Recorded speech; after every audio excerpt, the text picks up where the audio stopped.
My name is Margaret Sterling. For 34 years, I was a professor of applied ethics at a small, respected university just outside of Boston, a life I chose for its quiet intellectual rigor and predictable rhythms. I retired at 70, content to trade lecture halls and faculty meetings for the steady companionship of the Atlantic Ocean. My husband, Thomas, had passed away 5 years prior, leaving me with a generous pension, a collection of first-edition poetry, and a house on the coast of Massachusetts that was more than a home. It was my sanctuary. A place of windswept dunes and the ceaseless, meditative roar of the sea. It was in this house, I believed, that I would live out the remainder of my days, surrounded by books and the memories of a life well, if not perfectly, lived. Life, however, is rarely as predictable as an academic calendar. 3 words changed everything. She's waking up. I wasn't supposed to survive that surgery. I wasn't supposed to hear what they'd done, but I did. And now, they were about to learn why you should never underestimate a woman whose greatest weapon has always been her mind. The first sensation was the sterile scent of antiseptic, a smell that erases personality and promises only clinical efficiency. It was followed by the rhythmic, metronomic beeping of a machine that, I surmised, was counting the beats of my still-beating heart. My eyelids felt as though they'd been sealed with a librarian's paste, thick and unyielding, but I managed to peel them open. The world swam into focus as a field of white ceiling tiles under the flat, unforgiving glare of fluorescent lights. "She's waking up," a nurse's voice announced, bright with a professional cheerfulness that felt jarringly out of place.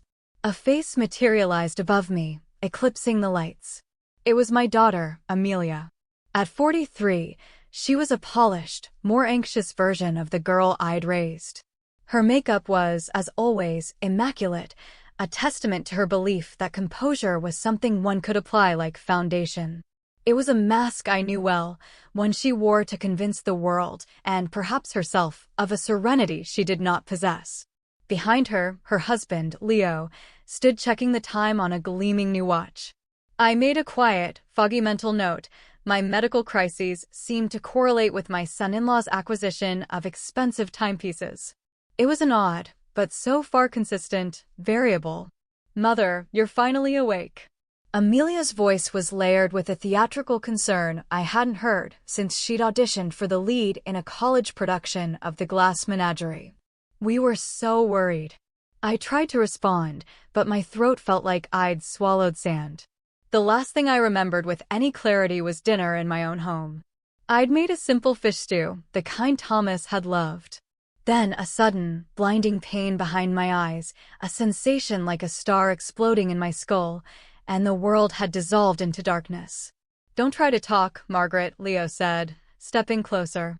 He had the practiced, soothing bedside manner of a man who spent his days calming anxious clients, which, as a financial advisor, he did. "Everything's been taken care of while you were recovering." That phrase, "everything's been taken care of," has, in my long experience, never been the preamble to good news. It is the verbal equivalent of a reassuring pat on the back just before you're pushed from a great height. What? What do you mean?" I managed to croak, the words scraping my throat. They exchanged a look, one of those swift, data-laden glances that married couples perfect over years of shared secrets and silent negotiations. "Well," Amelia began, adopting the delicate tone of someone about to discuss a necessary but unpleasant task, like cleaning out a deceased relative's closet. "Given your condition, and the doctor's warnings about stress, we sold the shore house." Leo finished the sentence smoothly, as if it were the most natural conclusion in the world. For a moment, I wondered if the burst vessel in my brain had permanently damaged my hearing. "I'm sorry," I whispered. "What did you say?" "The property at Gull Cove," Leo clarified, as if the potential for confusion lay in which of my multi-million-dollar oceanfront properties we were discussing. "The sale was finalized yesterday. My house. My sanctuary. The place where my books were stacked in sun-dusted piles, where the windows were perpetually filmed with salt spray, where I had planned to spend the rest of my years watching the tide and reading the philosophy I'd never had time for. Sold." "That's impossible," I said, the words a wisp of sound. I never authorized a sale. Leo, ever prepared, produced a thick vellum folder from his leather satchel. He opened it with the flourish of a magician revealing a dove. Actually, you did. Right here. He pointed to a signature at the bottom of a sales agreement. It was a passable forgery of my hand, the kind that might fool a bank teller in a hurry, but not someone who had signed that name on tens of thousands of student papers. The doctors explained that memory issues are quite common after this kind of trauma, Amelia added, her voice a balm of helpfulness. Short-term memory loss, confusion about recent events. I stared at the document, my mind, though clouded, working to reconcile the blatant forgery with the absolute certainty in their faces. I had no memory of signing such a thing, but then, I had no memory of the past week at all. The fog of my condition was their shield. You're probably feeling disoriented, Leo continued, his voice dripping with a professional sympathy that was beginning to feel insulting. It's perfectly understandable. That's why we took care of everything for you. The money from the sale, Amelia explained, picking up the narrative thread, will go toward your care. We found a lovely facility out in Ohio. It specializes in post-aneurysm recovery. Ohio. 1,000 miles from the ocean. 1,000 miles from the gulls and the salt and the shifting sands that had been my solace. 1,000 miles from home. Why? Ohio? I asked, the question heavy with a dread that was beginning to cut through the anesthetic haze. It's where we found the very best care at the most reasonable price point, Leo replied smoothly. Your medical expenses are going to be substantial, Margaret. We need to make sure the money lasts. Something was beginning to crystallize in my mind. Not yet a full-blown suspicion, but the cold, dawning awareness that I was an unwitting actor in a play for which I'd never seen the script. How long was I unconscious? I asked. 8 days, Amelia said. The surgery was very complex. We weren't sure she let the sentence hang in the air, a delicate, uncompleted monument to their supposed anguish. They weren't sure I'd survive. And yet, in the 8 days my life had hung in the balance, they had managed to list, stage, and sell my home. The timing seems remarkably efficient, I observed, my voice gaining a bit of its old professorial edge. Leo's practiced smile flickered. We didn't want to burden you with business details during your recovery. Sometimes, a family has to make the hard decisions for the good of everyone. I closed my eyes, the white ceiling tiles pressing down on me. I tried to process the information, to fit the pieces together through the fog of medication and trauma. When I opened them again, Amelia and Leo were watching me, their faces a carefully constructed mask of concern. If you didn't look too closely at the eyes, you might have believed it. I think. I need to rest, I said finally. Of course, Amelia said, leaning down to place a cool, dry kiss on my forehead. We'll let you sleep. As they gathered their things, my gaze fell on the folder Leo was placing back into his satchel. It was embossed with a small, discreet logo beneath his initials, Crestwood Financial Partners.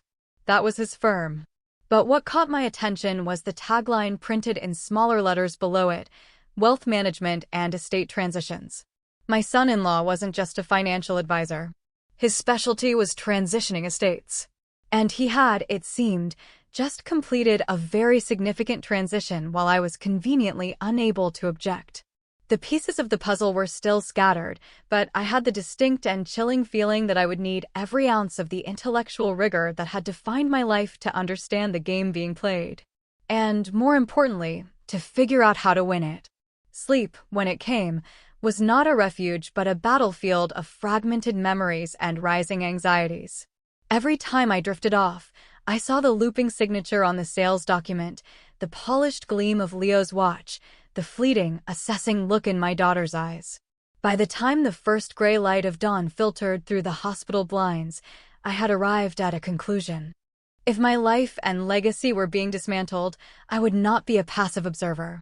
I would become an active investigator. A new nurse came in with my breakfast tray. Her name tag read Eleanor Vance, RN.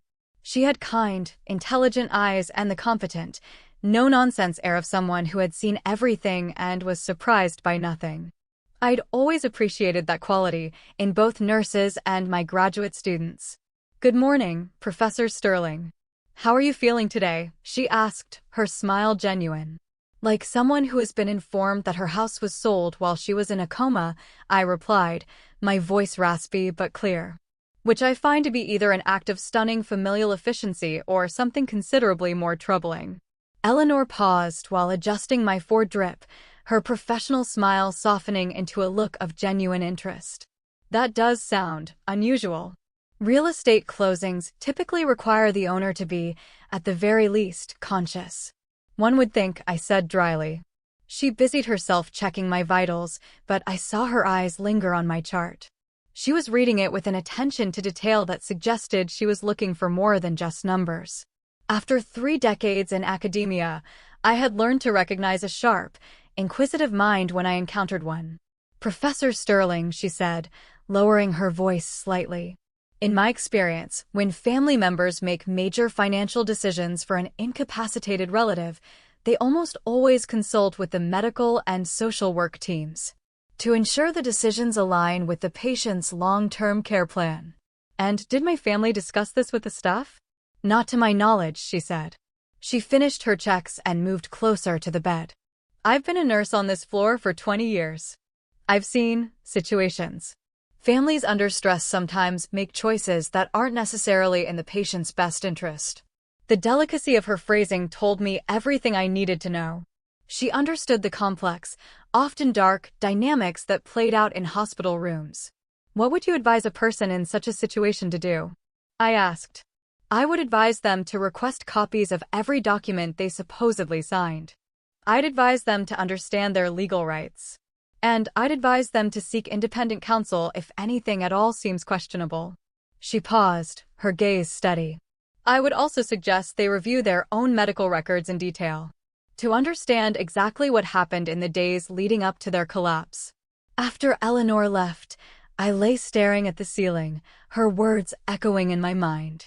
I tried to reconstruct the weeks before the aneurysm. The memories were hazy, like old photographs left out in the sun, but certain details began to emerge. Leo's visits had become more frequent. He'd bring me coffee from a fancy new cafe, insisting it was a special blend that would help with the fatigue I'd been complaining about. He'd check my blood pressure with a home monitor he'd brought, frowning with concern at the readings he claimed were too high. At the time, I'd dismissed it as slightly overbearing but genuine care. It had seemed out of character for Leo, whose interest in my health had previously been cursory at best, but I'd been too tired and dizzy to question it. The headaches, the confusion, the spells of lightheadedness. I had attributed them all to the simple, unforgiving process of aging. Now, viewed through the lens of suspicion, the timing of my decline seemed unervingly coincidental with Leo's sudden, intense attentiveness. When Amelia and Leo returned that afternoon, I was ready. I've been thinking about the house sale I began, foregoing any pleasantries. I'd like to see all the paperwork. Leo settled into the visitor's chair, radiating the easy confidence of a man accustomed to handling the confused and elderly. Of course, Margaret. Transparency is key. He pulled the vellum folder from his satchel again. What would you like to know? When, exactly, did I supposedly sign these papers? About a week before your aneurysm, he replied smoothly. You called me. You said you'd been thinking about it for a while, that the upkeep was becoming too much. You asked me to prepare the documents. And I signed them where? At your house. I brought them over. We had tea and went through everything together. You signed them right there at your kitchen table. The story was seamless, plausible, and utterly false. Not because I couldn't imagine wanting to downsize at 72, the thought had certainly crossed my mind, but because every instinct I had honed over a lifetime of evaluating arguments and evidence was screaming that this narrative was a carefully constructed fiction. I have a question, Leo, I said, my tone mild. You're a specialist in estate transitions, but you've always presented yourself to me simply as a financial advisor. Why the lack of specificity? A flicker of tension appeared in the muscles around his jaw. It's industry jargon, Margaret. It didn't seem relevant to family chats. Except, it seems, when your mother-in-law conveniently requires an urgent estate transition during a medical emergency. Mother, Amelia interjected, her voice sharp with warning. Leo's expertise has been a blessing. Can you imagine trying to navigate all this without his help? I looked at my daughter. I really looked at her. Beneath the perfect makeup, there were new, subtle signs of wealth. The silk scarf at her neck was from a designer I knew she couldn't afford on her gallery manager's salary. The earrings were delicate diamonds, not her usual costume jewelry. A quiet, sick understanding began to dawn. "You're right, dear," I said, my voice softening into what I hoped they would interpret as acquiescence. "It's very fortunate that Leo was here to handle everything so efficiently." They both visibly relaxed, mistaking my strategic retreat for surrender. After they left, Eleanor returned with my evening medications. "How was the visit?" she asked quietly. "Educational," I replied. "Tell me, Eleanor, in your professional opinion, how common is it for a person to make a major, life-altering financial decision just days before suffering a catastrophic brain aneurysm?" Eleanor's expression grew thoughtful. "In my experience, Professor Sterling," she said, "coincidences that convenient are rarely coincidences at all." That night, as the hospital settled into its nocturnal rhythm of quiet hums and distant calls, I made another decision. Amelia and Leo thought they were managing a confused old woman. They were about to discover they had grossly underestimated their subject. 34 years of academic politics had taught me one indelible lesson. The most formidable opponents are the ones who smile at you while meticulously plotting your demise. It was time to remind them that retirement had not made me feeble. It had only given me more time to think. The next morning, I was visited by Dr. Chen, a neurologist with a mind as sharp as a scalpel. She reviewed my chart with the thoroughness of a scholar examining a primary source document. "Professor Sterling," she said, pulling a chair to my bedside, "I'd like to talk about your medication history prior to the aneurysm. Can you walk me through what you were taking?" "My blood pressure medication, lisinopril," I began, ticking them off in my mind. "A daily multivitamin, and occasionally an aspirin for my arthritis." I paused, the memory surfacing with chilling clarity. "And, recently, Leo, my son-in-law, had been bringing me coffee in the mornings. He said it was a special blend, fortified with extra vitamins to help with my fatigue." Dr. Chen's pen stilled. "Fortified? Did he say what was in it?" "Just that it was a wellness blend from a specialty shop. It came in a generic bag." I thought it was an odd but kind gesture. He was so insistent that it would help with my energy levels and my blood pressure, which he said seemed high. "He was monitoring your blood pressure?" "Yes, with a home device he brought over." He seemed very concerned. Looking back, his concern felt less like care and more like surveillance. Dr. Chen closed my chart and looked at me directly. "Professor Sterling, your primary care physician's records show your blood pressure has been well controlled on your current dose of lisinopril for nearly a decade. There was no medical reason to alter your treatment." "When you put it that way," I said, a cold knot tightening in my stomach, "it does sound rather foolish of me to have trusted him." "You trusted a family member who appeared to be caring for you." "That's not foolish, it's human." Her voice was kind, but her eyes were all business. "I'm going to order a comprehensive toxicology screen. I want to check for any residual substances in your system that might not belong there." "You think the coffee could have caused this?" "I think," she said carefully, "it is a variable that requires immediate investigation." After she left, I replayed every interaction with Leo from the past few months. His sudden interest in my health, the home blood pressure cuff, the fortified coffee he so generously provided. The more I considered it, the more certain I became. I hadn't been getting better with his help, I had been getting progressively worse. The fatigue had deepened, the dizzy spells had become more frequent. In the week before my collapse, I could barely focus enough to read a newspaper. Eleanor appeared with my lunch tray. I decided to test a theory. "Eleanor, just as a matter of academic curiosity, what would be the clinical effect of someone chronically ingesting a low, steady overdose of a blood pressure medication like lisinopril?" She set the tray down, her expression serious. "Persistent hypotension. That would present as dizziness, confusion, weakness, severe fatigue. Over time, it could absolutely contribute to a major cardiovascular event, like a stroke or an aneurysm, especially in an older patient." She paused. "Dr. Chen has ordered a full tox screen. We should have the results within 24 hours. That afternoon, I received a visitor who was not on Amelia and Leo's approved list. My younger sister, Catherine, swept into the room like a Category 4 hurricane in a cashmere coat. At 68, Catherine was a retired litigator, one of Philadelphia's most formidable, and she retained the sharp-eyed intensity of a person who had spent 40 years eviscerating opposing counsel on the witness stand. "Margaret," she said, her voice a mixture of alarm and fury as she embraced me carefully. I came the moment I heard. "Amelia didn't call me." "She didn't," I confirmed. "How did you find out?" "A little bird," she said vaguely, which I knew was her code for one of her many well-placed contacts in the legal and medical worlds. "I understand there have been some developments in your estate planning." "You could call it that," I said. Catherine pulled a yellow legal pad from her briefcase with the practiced efficiency of a concert pianist seating herself at a Steinway. "Tell me everything." I laid it all out. The sudden sale of my house, Leo's role as the helpful professional, the forged signature, the fortified coffee, and my growing certainty that my aneurysm had been, if not engineered, then certainly encouraged. Catherine listened without a single interruption, her pen flying across the page, making notes that looked less like a summary and more like a battle plan. When I finished, she looked up, her eyes glinting. "Margaret," she said, her voice dangerously calm. "Let's talk about the arrangements we made after Thomas died." "Thomas. My late husband. The arrangements?" My mind, clearing by the hour, suddenly found the file it had been looking for. "The trust," I said slowly. "The irrevocable trust." "The Gull Cove Irrevocable Trust," Catherine confirmed, a grim smile touching her lips. "Established 10 years ago. You are the lifetime beneficiary, with full residency rights. But I am the trustee. You have no legal power to sell, transfer, or encumber that property in any way."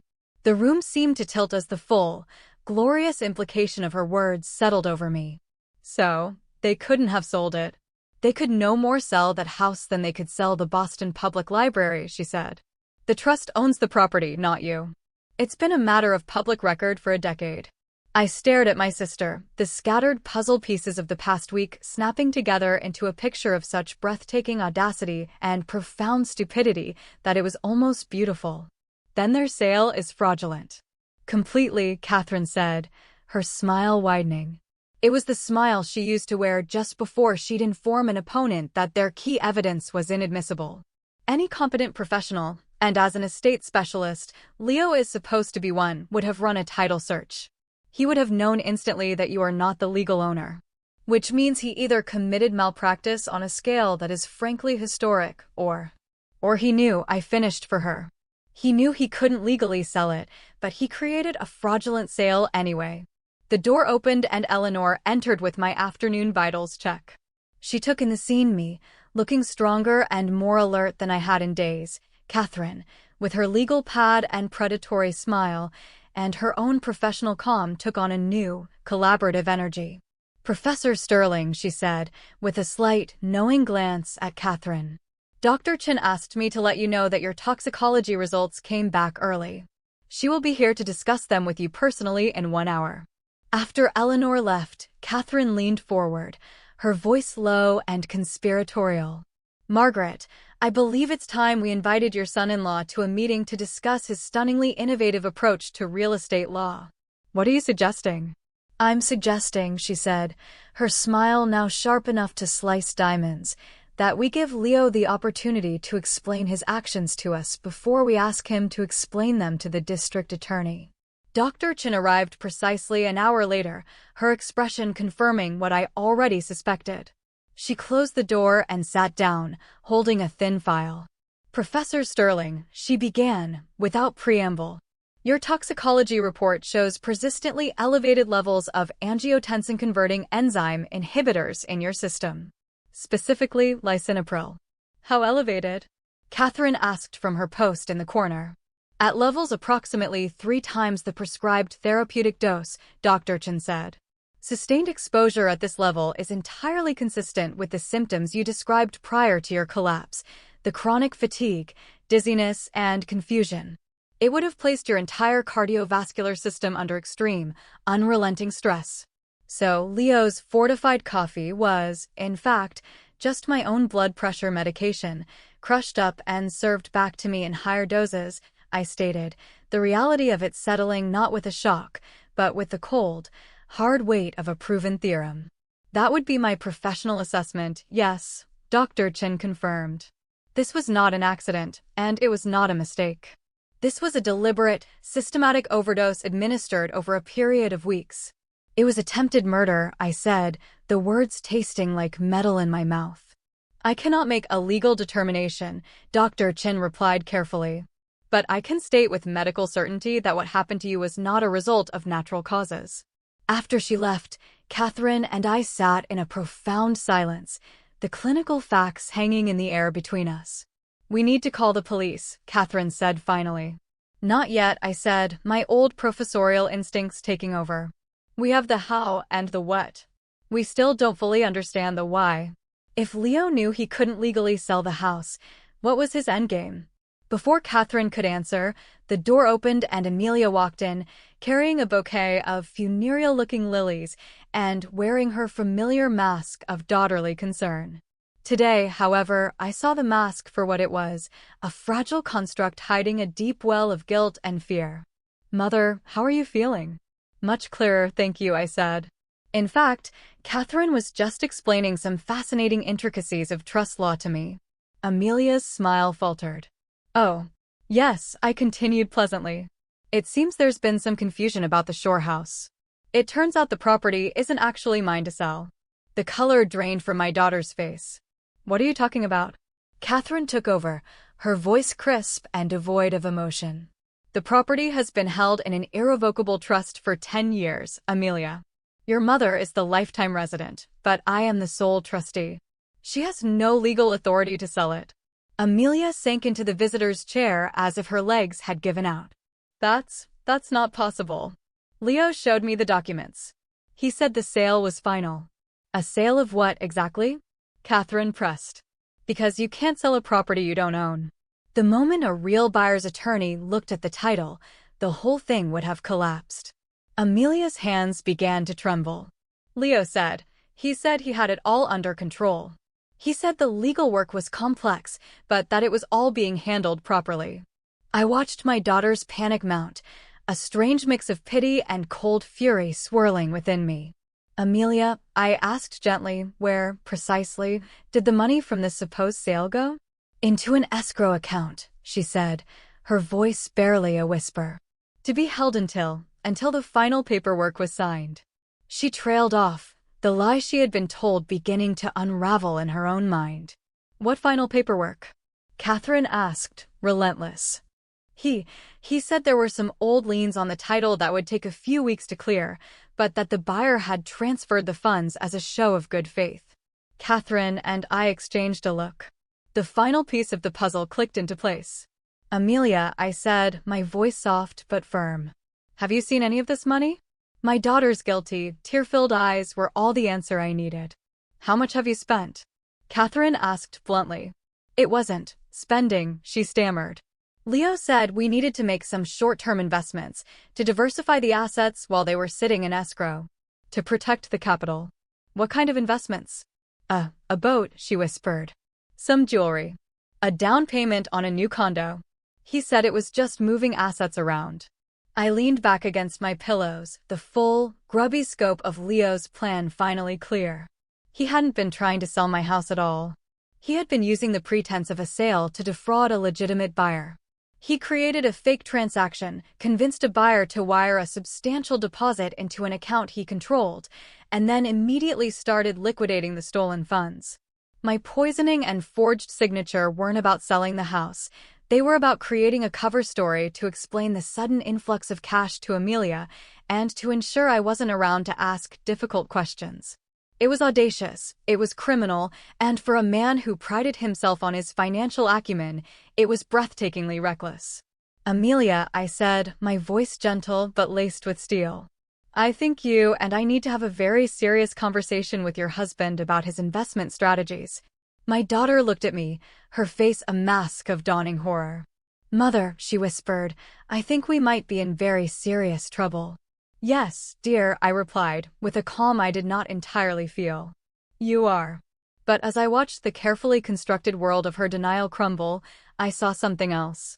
For the first time in years, my daughter was looking at me not as an aging burden to be managed, but as the only person in the room who might know the way out.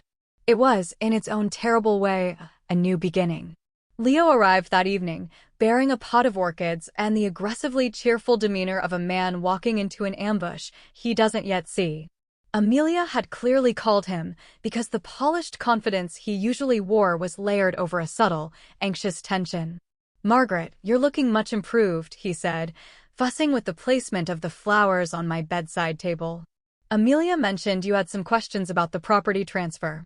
"A few, yes," I said, gesturing to the chair beside my bed. "Please sit." Catherine has been explaining some of the more technical aspects of trust law, and I find it all quite fascinating. Leo's eyes darted to Catherine, who sat in the corner, a silent, predatory presence. He was a creature of risk assessment, and he was clearly struggling to calculate the threat she posed. "Well, these things can be complex," he said, attempting his usual smooth condescension. "It's understandable that a layperson might find some of it confusing." "Oh, I'm not confused about the technicalities," I assured him. "I'm confused about the fundamentals. Specifically, how one goes about selling a house that one does not, in fact, legally own." The orchids nearly toppled as Leo's hands froze. I'm not sure I follow." Catherine opened her briefcase with the quiet, deliberate sound of a guillotine being readied. "The property at Gull Cove," she stated, her voice as cold and clear as ice water, "has been held by an irrevocable trust since 2010. Margaret has no legal authority to sell it.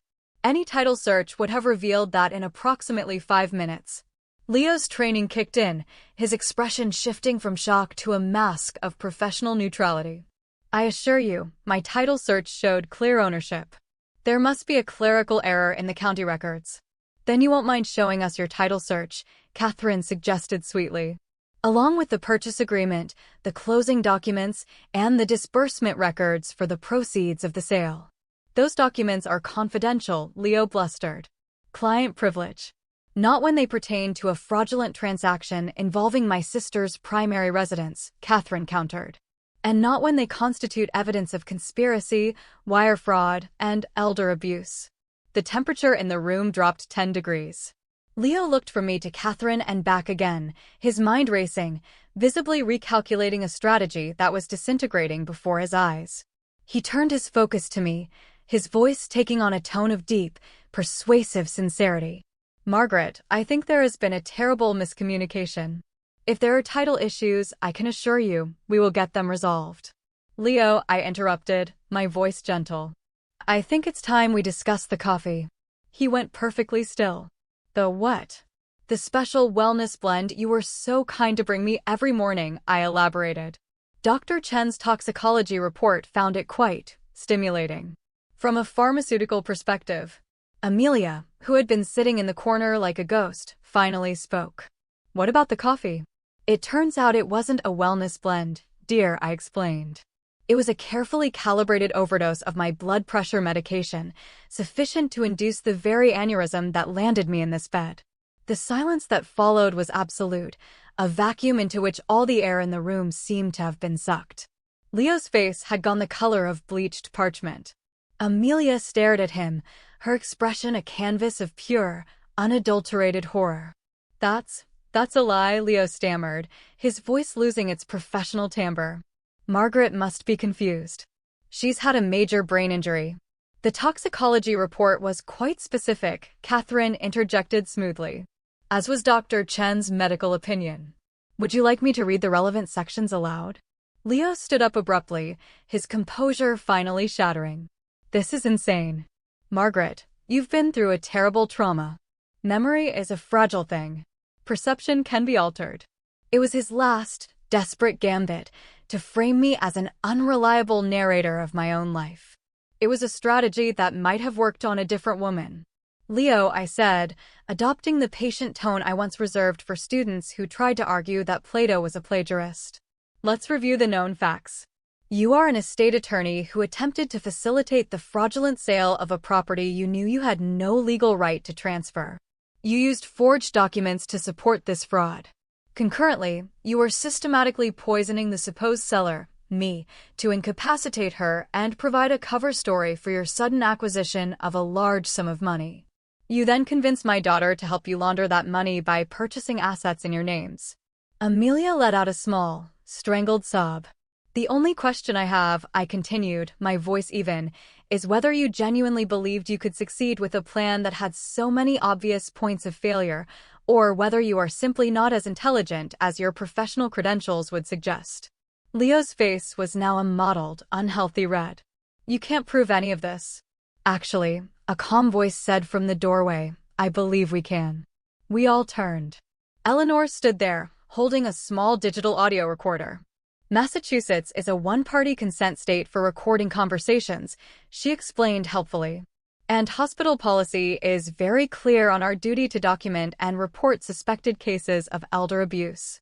Leo looked around the room like a cornered animal, his eyes darting from face to face, searching for an escape that didn't exist. This is entrapment. This is evidence, Catherine corrected him coolly, of attempted murder, wire fraud, and conspiracy. Among other things. I'm sure the DA will find more. I want a lawyer, Leo whispered, the fight finally draining out of him. An excellent idea, I agreed. You are going to need a very, very good one. As Eleanor quietly placed a call to hospital security and Catherine began making a new set of notes under the heading Criminal Referral, I looked at Amelia. She was staring at Leo with the hollow eyes of someone whose entire world has just been revealed as a lie. Amelia, I said gently. I believe it is time you and I had a private conversation about exactly how much you knew and when you knew it. Her tear-filled eyes met mine. For the first time in what felt like a lifetime, I saw not the brittle, polished woman who had tried to manage my life, but the lost child who used to run to me for comfort. Mom, she choked out. I think I've made some terrible mistakes. Yes, dear, I said softly, the old maternal instinct stirring beneath the layers of betrayal. I think you have. The weeks that followed were a blur of legal proceedings, police interviews, and the slow, arduous process of physical recovery. David was arrested, his case becoming a minor sensation in the local news, a lurid tale of greed and familial betrayal. Amelia, under the steely guidance of Catherine, cooperated fully with the prosecution. She returned the jewelry, canceled the condo contract, and provided investigators with a detailed accounting of every dollar Leo had stolen and spent. Her cooperation, James Harrington, the shrewd, silver-haired attorney Catherine had hired for us, explained, would likely keep her from facing charges herself. She had been a pawn, he argued, albeit a willing and foolish one. My own recovery was surprisingly swift. The clarity of purpose, it turned out, was a powerful tonic. I left the hospital and returned not to a house that had been sold out from under me, but to a home that was more mine than ever before. The fraudulent sale was voided, and the bewildered buyers, themselves victims of Leo's scheme, were made whole by the seizure of his assets. Amelia and I began a new, tentative chapter in our relationship. The old resentments and unspoken frustrations were gone, replaced by a raw, uncomfortable honesty. We didn't pretend the past hadn't happened. We dissected it, examined it from every angle, like a text in one of my old ethics seminars. I was so relieved when he offered to handle everything, she confessed one afternoon, as we sat on my sun-drenched deck, the sound of the waves a soothing counterpoint to the difficult conversation. I didn't want the responsibility of being your caregiver, Mom. I resented it. And he made it all seem so easy. A clean, simple solution. There are no simple solutions to complex human problems, Amelia, I told her, echoing a sentiment I'd expressed in countless lectures. Easy answers are almost always a trap. She had learned that lesson at a terrible cost. The shame and guilt had stripped away her pretenses, leaving behind someone more humble, more thoughtful, and more real than the daughter I had known for the past 20 years. 6 months after Leo's arrest, he accepted a plea bargain, 15 years in a state penitentiary in exchange for a full confession and his cooperation in identifying a wider network of financial fraud. Catherine and I attended the sentencing. Amelia chose to stay home. Watching him stand before the judge, stripped of his expensive suit and his arrogant demeanor, I felt not triumph, but a kind of profound, weary sadness. He had thrown away his life, betrayed his family, and harmed innocent people, all for a boat and some jewelry. It was a tragedy of such pathetic dimensions. That evening, Catherine, Eleanor, and I sat on my deck, sharing a bottle of wine and watching the sunset paint the sky in hues of rose and gold. Eleanor had taken an early retirement and had become my steadfast companion, a friendship forged in the crucible of crisis. My sister, my friend, and my books, my life had been pared down to its essentials, and I had never felt richer. "A letter came for you," Eleanor said, handing me an envelope. "From Amelia." I opened it. Inside was a single sheet of paper and a check. The check was for a significant sum, what I guessed was her entire savings. The note was brief. "Mom, this isn't restitution. It's a beginning. I know I can't buy back your trust, but I want to start investing in it. I've taken a job with a nonprofit that provides legal aid to seniors facing housing insecurity. It doesn't pay much, but it's work that matters. I hope someday you'll be proud of me. Yours, Amelia." I held the letter, the paper cool against my skin. Pride wasn't the right word for what I felt. It was something quieter, more complex. It was a sense of hope, a belief in the human capacity for redemption, not through grand gestures, but through the slow, steady work of making amends. "What does it say?" Catherine asked. "It says," I replied, a small smile touching my lips as I looked out at the endless expanse of the ocean, "that my daughter is finally learning the difference between price and value." The sun sank below the horizon, and the first stars began to appear in the deepening twilight. The world was quiet, save for the rhythmic whisper of the waves on the shore. My house was safe. My future was my own. And I had learned the most critical lesson of all, that the most valuable asset a person can possess is a mind that refuses to be managed and a spirit that refuses to be broken. I had survived. And in surviving, I had found not revenge, but a quiet, unassailable peace.